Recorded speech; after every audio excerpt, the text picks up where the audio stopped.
চন্দ্রিমা ভট্টাচার্য কি এই মমতাপন্থী তৃণমূলের সঙ্গে ছিলেন না? তো ওর ছেলে তো মমতাপন্থীর বিরুদ্ধে মিটিংয়ে গিয়ে হাজির হয়েছেন কদিন আগে।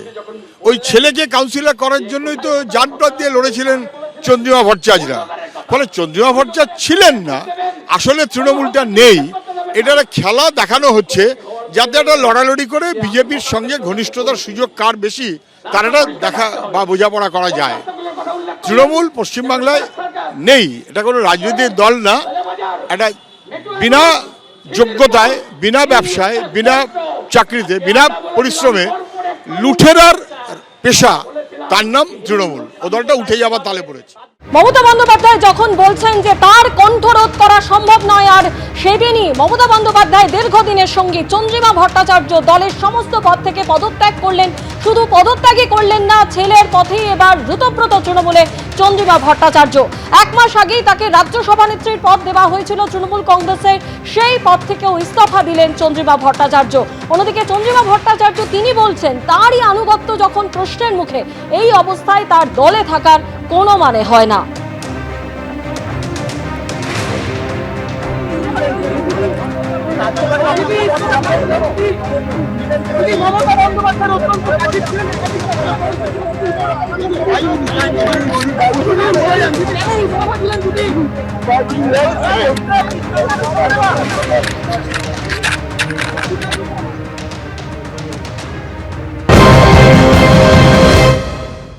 যেসব শব্দ উনি ব্যবহার করেছেন সেটা খুব চিন্তার। এই নিয়েও তদন্ত হওয়া উচিত। উনি বলেছেন উনি নাকি বাজেট পেশ করতেন, কিন্তু সেই বাজেট অন্য কেউ লিখে দিত, উনি শুধু সই করতেন। কে লিখে দিত? আইপ্যাক কে লিখে দিত? তাহলে সেখানে রাজ্যের সাধারণ মানুষের স্বার্থের থেকে যারা লিখে দিত তাদের স্বার্থই রক্ষিত হতো।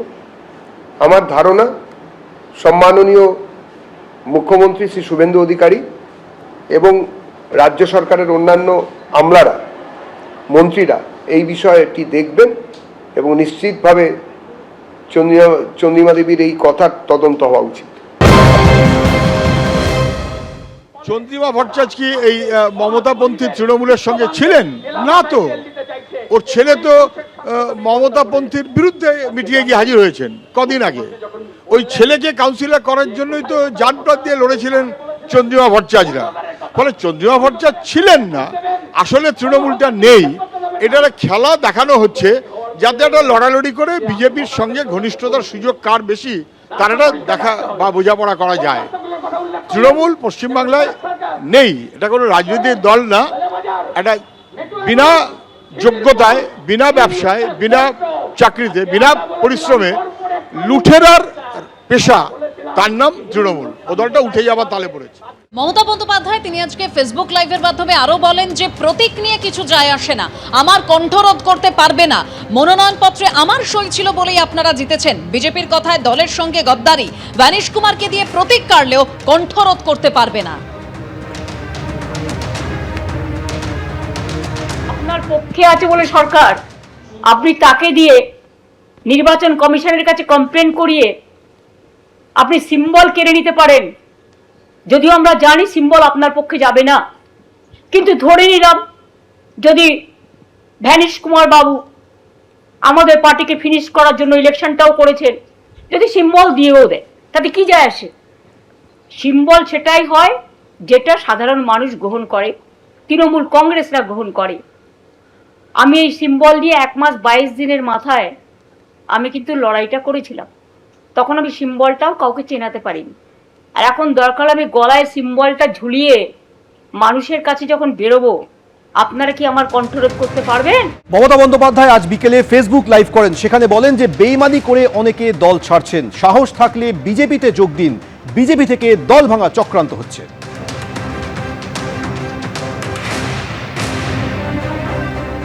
2 মাসও ধৈর্য ধরতে পারলেন না, 2 মাসও ধৈর্য ধরতে পারলেন না, এত তাড়াতাড়ি দলের সাথে বেইমানি করে চলে গেলেন।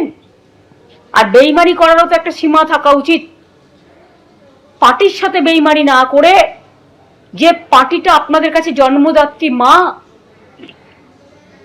আপনারা তো সরাসরি বিজেপি করছেন। এখন বিজেপি করবেন আর তৃণমূল বলবেন, এটা তো হতে পারে না। কারণ তৃণমূল কংগ্রেসের আদর্শ বিজেপি বিরোধী। মনে রাখবেন, আমাদের একটা আদর্শ আছে, আমাদের একটা নীতি আছে। আপনারা যারা বেঈমানরা, গদ্দাররা বিজেপির কাঁধে কাঁধ মিলিয়ে তাদের কথা মতো চলছেন, বিজেপি স্পন্সর যারা, তারা আমি বলবো যদি সাহস থাকে, বুকের পাটা থাকে, যান গিয়ে বিজেপিতে গিয়ে জয়েন করুন, আমাদের কোনো আপত্তি নেই। তবুও বুঝবো আপনারা বিজেপিতে চলে গেছেন। বিজেপিতে থেকে দল ভাঙার চক্রান্ত, ভাবেন কি যে আমি মরে গেছি? যারা ছিলেন প্রত্যেকেই ভয়ে ভয়ে নইলে বেআইনি পয়সার লালসায় ছিলেন, সেটা এখন বোঝা যাচ্ছে। যারা সুস্থ ছিলেন তাদের উপরে ভয় কাজ করিয়েছেন, প্রশাসনিক ভয়। কিছু একটা অন্যরকম করলেই তারা তাদের বিরুদ্ধে বিভিন্ন সময় প্রশাসন অত্যাচার করবে, এই ভয় ছিল। কেননা মমতা তার আমলে একটা পুলিশ স্টেট চালাতেন। আর উল্টো দিকে দাঁড়িয়ে যারা জোচ্চুরির সঙ্গে জোচ্চুরি ছিলেন, তারা প্রত্যেকেই ওই টাকার ভাগ নিতেন এবং সেই জন্যই তারা তাদের দলে ছিলেন।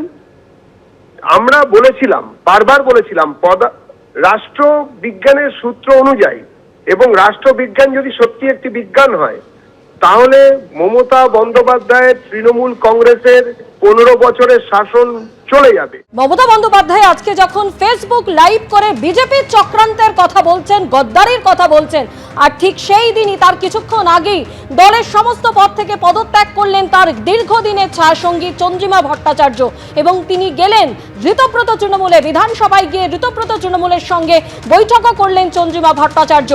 কিছুদিন আগেই আমরা দেখেছি তাকে রাজ্য সভানেত্রীর পদ দেওয়া হয়েছিল এবং সেই পদ থেকেও ইস্তফা করলেন চন্দ্রিমা ভট্টাচার্য। তিনি বলছেন যে তার আনুগত্য নিয়ে যখন প্রশ্ন উঠে গিয়েছে, তো এই মুহূর্তে দলে থাকার কোনো মানেই হয় না। আর অন্যদিকে মমতা বন্দ্যোপাধ্যায় এই প্রসঙ্গে ফেসবুক লাইভে আপনারা শুনলেন যে তিনি বললেন যে অনেকদিন ধরেই চন্দ্রিমা ভট্টাচার্য তিনি বলছিলেন যে তিনি দল ছাড়বেন, কারণ আগেই তার ছেলে ঋতব্রত শিবিরে চলে গিয়েছেন। এবার চন্দ্রিমা ভট্টাচার্য তিনিও গেলেন ঋতব্রত শিবিরে।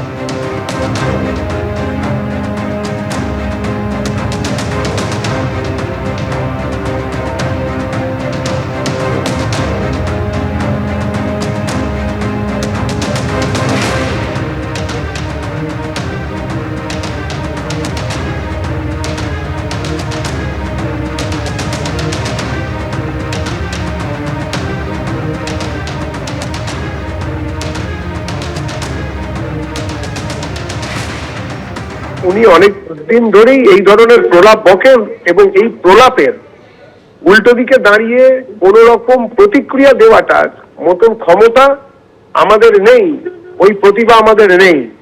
ওদের দলের লোকজনই যারা বিভিন্ন সময় ওদের দলের সঙ্গে ছিল, লুটপাটে ভাগ নিয়েছে, তারা কে কার সঙ্গে থাকবেন সেটা তাদের ব্যাপার।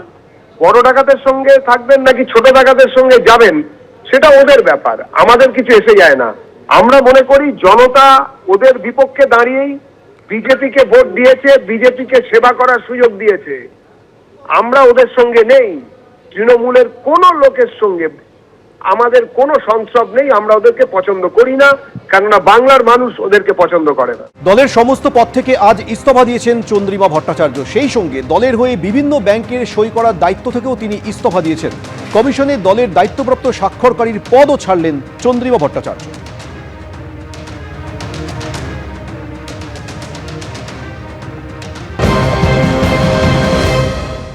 এখানে আমি উল্লেখ করেছি যে আমি স্টেট প্রেসিডেন্টের পদ থেকে এবং আর যতগুলো পদ আছে আমি আছি তার থেকে আমি রিজাইন করলাম, এবং তার সাথে আমি অনেকগুলো ব্যাংকে সিগনেটারি হিসেবে রয়েছি, অথরাইজ সিগনেটারি। আমি সেইগুলো ব্যাংক থেকে authorise signatory All India Trinamool Congress সহ অনেক রিলেটেড আরও কতগুলো সংস্থা তারও আছি, সেগুলো থেকে আমি উইথড্র করছি। আমি মমতা বন্দ্যোপাধ্যায়, শ্রদ্ধেয়া মমতা বন্দ্যোপাধ্যায়, তার কন্ট্যাক্ট পার্সন হিসাবে, অথরাইজড কন্ট্যাক্ট পার্সন হিসাবে ইলেকশন কমিশন অফ ইন্ডিয়ার সাথে আমি ছিলাম কন্ট্যাক্ট পার্সন হিসাবে অথরাইজ। সুতরাং সেখান থেকেও আমি নিজেকে উইথড্র করছি এবং আমি যথাযথ টাইমে বলে দেব ইলেকশন কমিশনকেও, সেটা আমি জানিয়ে দেবো। এত কঠোর সিদ্ধান্ত নিতে কি একটু মন ভার হচ্ছে? সেটা হচ্ছে, হয় কিছু হয়, জীবন চলার পথে অনেক কিছু হয়, বয়সও তো আমার অনেক হয়েছে, দেখছি অনেক ঘাত প্রতিঘাত মধ্যে দিয়েই তো আমরা এই জায়গায় আসি। সুতরাং ঠিক আছে, জীবনের পথে চলে। আমরাও চলবো। তৃণমূলের হাঁড়িতে মধু নাই, সেটা ছাড়তে হবে। এর থেকে আবার পরিষ্কার কি হতে পারে? আদর্শহীন মানুষ মৃত মানুষের নাই। এদের আদর্শ আছে?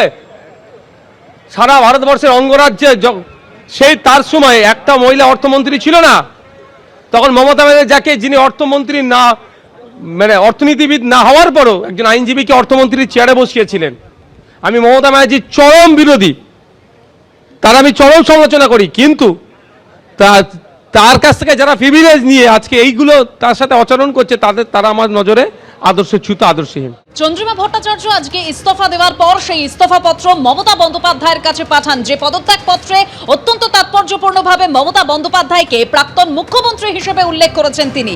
আর মমতা বন্দ্যোপাধ্যায় চন্দ্রিমা ভট্টাচার্যের এই পদত্যাগ নিয়ে বলেছেন যে অনেক দিন থেকেই চন্দ্রিমা বলছিল পদত্যাগ করবে, ওর ছেলে তো আগেই ওদের সঙ্গে হাত মিলিয়েছে। উনি অনেকদিন ধরেই আমাকে বলছিলেন পদত্যাগ করবেন, কারণ ওনার ছেলে গিয়ে অলরেডি হাত মিলিয়েছেন। আমার তার জন্য কিছু বলার নেই, ভালো বুঝেছে হাত মিলিয়েছে, তাদের লাগেজ ব্যাগেজ থাকতে পারে, কিন্তু আমি তো হাত মেলাবো না। আপনারা একজন কোথায় গেলেন কি না গেলেন, I don't care, I ignore all of you. কারণ আমি নেতা চাই না, আমি কর্মী চাই। কেউ কেউ আবার মৃত্যুও কামনা করছেন, শুনেছি ফোন করে করে বলছেন কদিন আর বাঁচবে। আর আমি এখনো অনেক দিন বেঁচে আছি, আর আমার পরের জেনারেশনও বাঁচবে, তারপরের জেনারেশনও বাঁচবে, তারপরের জেনারেশনও বাঁচবে। আপনারা এই সিম্বলে জিতে এসছেন, আর আজকে বিদ্রোহী, কিসের বিদ্রোহী? ইলেকশনের আগে পর্যন্ত বিদ্রোহ ছিল না? 15 বছর আপনারা এমপি ছিলেন, এমএলএ ছিলেন, মিনিস্টার ছিলেন, সবটাই পেয়েছেন, কই আমাকে তো কখনো কিছু বলেননি। এবিপি আনন্দ, এগিয়ে থাকে, এগিয়ে রাখে।